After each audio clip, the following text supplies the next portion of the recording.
ku njëkk koo xamante ne nii moo njëkk gëm ni dinaa yegg tey bu ma toogee fii nii sax danaan ni ba en fait moo njëkk gëm moom moo ko njëkk gëm et autant elle me disait danga may toppandoo sa français yi danga may toppandoo te tubaabu njalaxaan nga yor maa la gën a dégg tubaab xamoo dara danga may toppandoo donc maa ngi koy nuyu bu baax a baax. Elle me suit c'est ça, elle me suit en direct. Elle me suit en direct déjà keroog même problème bi ndeysaan il a appelé xam naa fu mu yem ci Mali et tout. souvent di ma laaj ci plage yi. si baax la. si question de sécurité elle est quand même extrêmement. xaritu colonel Ange Michel Diatta. macha allah ku baax la en tout cas Mame Diarra maa ngi lay nuyu bu baax a baax sa turandoo Mame Diarra yàlla na la gën a teg loxo taalibe Serigne Touba bi nga xamante ne ni macha allah borom Sud FM. Maloré FM la ñu dooree lépp donc maa ngi lay nuyu bu baax a baax ma grande suma plaisir la quand tu m'écris pour me dire je suis là et je te suis en direct donc loolu benn appui bu fort la ci man kon maa ngi lay nuyu bu baax après nag soo paree loo wax baax na naa ko encaissé donc parlons de justice Abdou Khadre vu que yaa ngi ci plateau bi ñu waxtaane sortie bi nga xamante ne ministre Yacine Fall bi ñu dénk wàllu justice garde des Sceaux sama def na ko muy barki demb daal di àddu jëm ci li nga xamante ne moom moo daal di soxal en tout cas mbirum Farba Ngom bi nekk ci pavillon spécial certes que yóbbu nañ ko ci procureur mais da ko delloowaat ndax ñu bëri sax ñi ngi naan malalum kiir laay moo ko sauvé waaye ki nga xamante ne mooy agent pénitentiaire bi di SAA Guèye moom def na deuxième retour de parquet en tout cas demain la ñuy xam fan la mbir mi di mujjee te bu ñu aytandikul dinañu ubbi ne lañ information judiciaire bu jiitu vous êtes juriste bien sûr Yacine Fall ministre de la justice bi nga déggee mu wax lan nga ban sentiment nga am est-ce que c'est elle qui devrait faire cette conférence de presse est-ce que moo war a joxe information gu ñu mel ba liy xew lépp xew ci 225 milliards à 2 téléphones. Franchement, on n'a pas besoin. Sànni xeer la wala. On n'a pas besoin d'être juriste pour analyser situation bi am Sénégal maanaam li naan un minimum de vigilance wala un minimum de rationalité man na may nit ki sax mu mën a wax lii nii kenn mënut xam lu mu niru. C'est-à-dire que un ministre de la justice d'abord son rôle c'est de faire en sorte que une politique pénale bi nga xam ne moom la État du Sénégal définir mu jéem a xool nan la koy appliquer un ministre de la justice la wax de politique pénale maintenant un procureur de la République sur certains dossiers ou sur certaines affaires mën na def conférence de presse pour expliquer Sénégal yi te même dans ce cas de figure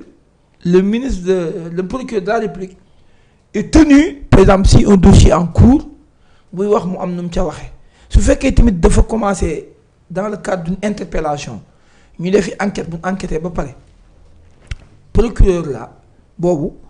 mën na wax mais bu demee bay wax tamit dafa am nu muy waxee mais on a l'impression que Yacine Fall est en train de mélanger serviette et torchon dans cette affaire. Et c'est extrêmement dangereux d'ailleurs parce que su fekkee yow dafa am benn nit bu ñu wax ne dafa nekk mandat dépôt parce que il y a plusieurs mandats yoo xam ne des koy mën a jël il y a mandat d'amener mandat d'arrêt mandat dépôt mandat de comparution 4 mandats ñoom yoo xam ne day porter atteinte ce que l'on appelle la liberté individuelle c'est contrairement ak yeneen mesures yi nga xam ne duñ porter atteinte mooy expertise interrogatoire yooyu yëpp du porter atteinte yaa ngi dégg maintenant mandat yooyu yëpp Farba Ngom je rappelle qu'il a été poursuivi sur des faits yoo xam ne c'est des délits il n'a pas été poursuivi sur des crimes ay délits nañ ko poursuivre te en matière de kon poursuivre ci délit 6 mois yi bu jeexee dañ la war a juger te Farba Ngom dépassé na bu yàgg 6 mois on doit te juger 6 mois yi bu jeexee wala ñu libérer la loolu la yoon tëral maintenant li ñu gis mu am dans la pratique mooy 6 mois bu matee gars yi dañuy am ay galgal yu ñu jéem a dugal pour mën a retenir nit ki d'autant plus que am na keneen koo xam ne c'était l'auteur principal parce que en droit il y a 3 personnes yoo xam ne da nga leen war a xam mooy auteur principal complice ak co-auteur auteur principal bi maam dafa am nit koo xam ne moom nañ topp jàpp ne kii nii li mu doon def dafa am keneen koo xam ne gis nañ ne mën naam doon na ko ci jàppale wala am na lu mu ca laal muy complice am te en principe exceptionnellement ci droit nañ mën a bàyyi ab auteur principal topp complice ay cas exceptionnel la. ci droit ci wàllu yoon maanaam ñaari nit ànd def ka nga xam ne moo jiite am ku ko jàppale ka jiite ñu bàyyi ko mu dem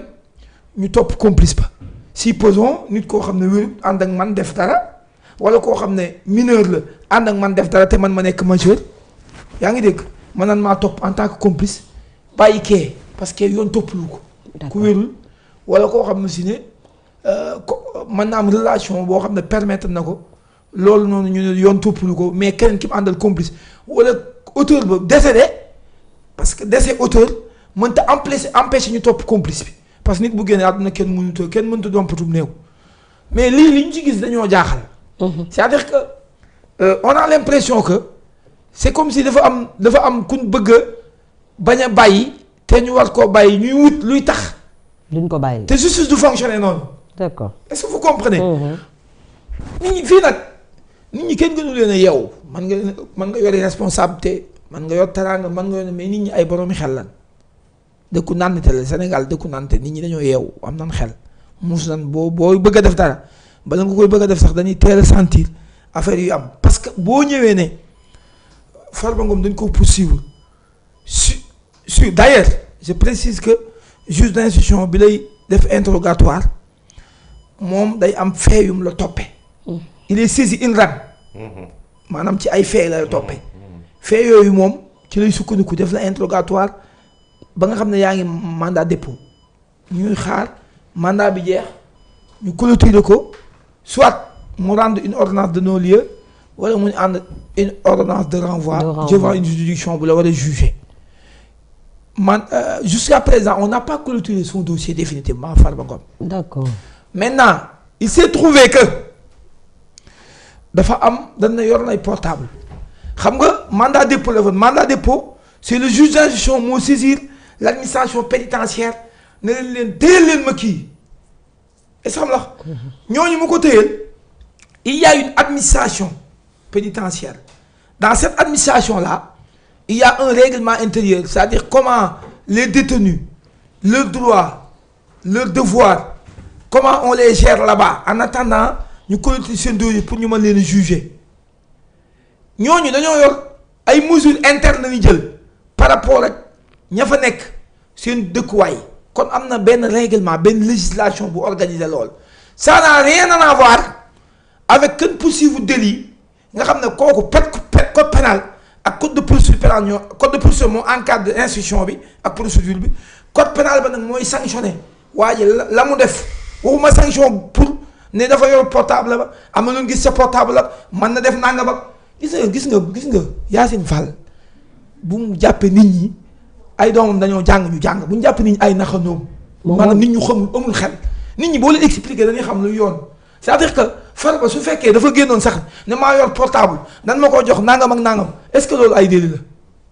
je te pose la question je pose la question aux Sénégalais. kon du délit. ah fu mu nekkee délit. pourquoi mu génn. am na législation interne bu organiser loolu c'est-à-dire que détenu bu nekk foofu xeex wala nga joteeg nit wala nga. wax na article bi ko incriminé sax. c'est des mesures internes. question de conduite la quoi. waaw voilà loolu nañ ñu wax lu sa yoon wax c'est au niveau interne.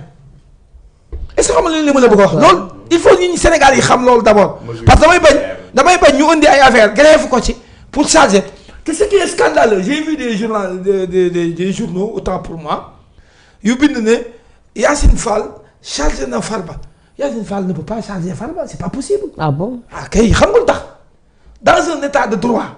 un ministre de la justice ne peut pas charger une personne comme ça c'est pas comme ça ça ne se passe pas comme ça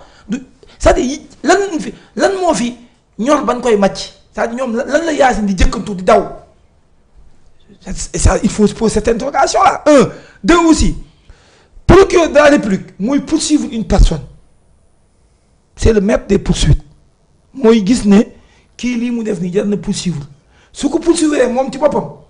dana wax lii laa koy toppee wala texte yi koy interdire te procureur bu parce que tey mënuñu tey fii ma même bu fekkee dafa am lu Farba def te amul texte bu ko prévoir kenn mënu ko cee topp parce que on est dans un état de droit de telle sorte que il y a ce qu'on appelle le principe de la légalité des délits et des peines maanaam tout lépp luy nit ki def day fekk am texte bu leer naññi bu prévoir ne yow lii nga def yoon moo ko tere code pénal lay doon du beneen code du tere code pénal lay doon ko su ko code de procédure day organiser procédure bi maanaam buñ ko jàppee buñ ko enquêté nii la war a demee dafa war a am avocat su paree nii lay demee mais code bii sanctionné mooy le code pénal su fekkee ci biir code pénal bi yow da nga yor portable bi nga yore di ci wax code pénal bi binduloon ne ku ñuy jàpp nga nekk ab détenu ñu xaar ñu lay jugé amul article bu ko bind kenn mënu ko taa topp ci article boobu maintenant au niveau interne su fekkee am na règlement intérieur bu prévoir ne par exemple yow soo nekkee détenu nga war a xaar ñu jugé la nga jël portable yow tey suñu la waroon a yóbbu ci néeg bii mu tane ci yow xëy na beneen néeg nañ la yóbbu wala mën nañ laa dépassé yóbbu la feneen pour loolu bañ a nekkati c'est-à-dire que il faut que Sénégal yi xam lay xew. pour ñu bañ leen a taf-tafe c'est-à-dire que par parallélisme nit ñi il se pose des questions Sénégal yi xam nga juste Afrique li tax mu garaaw mooy nit ñi parfois dafay am beneen xeex buy ne ci bitti parce que au-delà de la justice proprement dite day am politique bu ci ne alors que politique bi sax moo ci ëpp donte ñoom dañuy bëgg a wax ne yoon la mais la ca ginnaaw moo gën a garaaw c'est-à-dire que parce que Youssou Ndour ne lu yëngu la ko yëngal moo ëpp doole c'est-à-dire que suñ demee gis ne kat yow Farba mi toppalu nan ko moment bi ñu ko toppalu génne nañ Tahirou Sarr te Tahirou Sarr moomu bul fàtte ne interrogatoire bi moom moo demoon carrément daan ne Farba Ngom mii deful dara expliquer transaction yi mu am ak moom ndax transaction la yoo xam ne c'est des relations yoo xam ne relation publique la maanaam relation yoo xam ne maanaam mbirum trésor la Farba dafa détenir ay biens publics yor benn mandat boo xam ne c'est un mandat public yaa ngi dégg mais moom dañuy affaire immobilier nañ séq loo xam ne c'est privé bu ko ci Farba délégué na ko porte plainte en tant que privé bu ko neexee mu bañ a porte plainte parce que loolu affaire privée la. ci gàttal tey ko blanchir. déjà on se pose 95% des Sénégal à moins que ñu nekk ñoo xam ne diw dañ koy bañ bu ay principe nañu topp on se pose la question nan la Tahirou mën a génne Farba génn on se pose la question d'abord contexte boobu ci la ñu indi leneen. c'est-à-dire est-ce que c'est pas pour génn lii pour suul lii xam nga comprendre nga fi mu bëgg a xam te nit ñi question boobu nañu posé maintenant li intéressé ki nga xam ne dafa jàng yoon mooy à supposer que Farba même ne man maa yori portable di ci wax ak nit ñi di ci defa nangam est-ce que loolu c'est un délit su fekkee délit la. c'est pas un délit. non dama ne su fekkee délit la man gisuma code pénal fu ñu bind ci code pénal ne yow suñu la jàppee nga nekk détenu da nga dem prison da nga faa xeex ci biir prison ba wala da nga faa wax wala da nga faa def nangam règlement intérieur maanaam nit ki bu nekkee détenu parce que administration pénitentiaire le juge d'instruction bi jël mandat dépôt. ne leen kii nii confié naa leen ko yi administration pénitentiaire parfois bu ko soxlaa ñu génne ko ñu def dans le cadre de l'instruction ñu entendre ko su fekkee instruction bi jeex na suñ koy àtte administration pénitentiaire boobu ñoom nañuy wax ne jour tel nañ indi diw tel mu comparaître ñoom ñooy gérer affaire ñooy gérer situation détenu yi. est-ce que xam nga comprendre li may wax. te un détenu dafa am ay droits. c'est pas parce que même le détenu bi nekk nga xam ne chambre criminelle ñoo ko war a juger maanaam fait yi gën a garaaw ñii ay délits nañ leen toppee il faut nga xam loolu. ay délits topp ñu leen ay crime ay délits nañ leen toppee loolu ngay jëkk a xam d'abord même ñooñu ñi nga xam ne crime nañ leen toppee dañoo am ay droits ak devoir c'est-à-dire c'est pas parce que nit ki dañ la ko indil ñu ne dafa rey nit jam ko fukki paaka sax que lu la neex nga ko war a def maam amul benn droit de visite. d'accord bu feebaree dañ ko war a faj. d'accord su fekkee nangam d'accord concret parce que le ministre bi muy wax dafa citer un article dafa ne Farba dafa enfreindre à la loi 87-15 et au règlement intérieur man nag seen naa loi 87-15 ba sonn mais code de l'hygiène na may yóbbu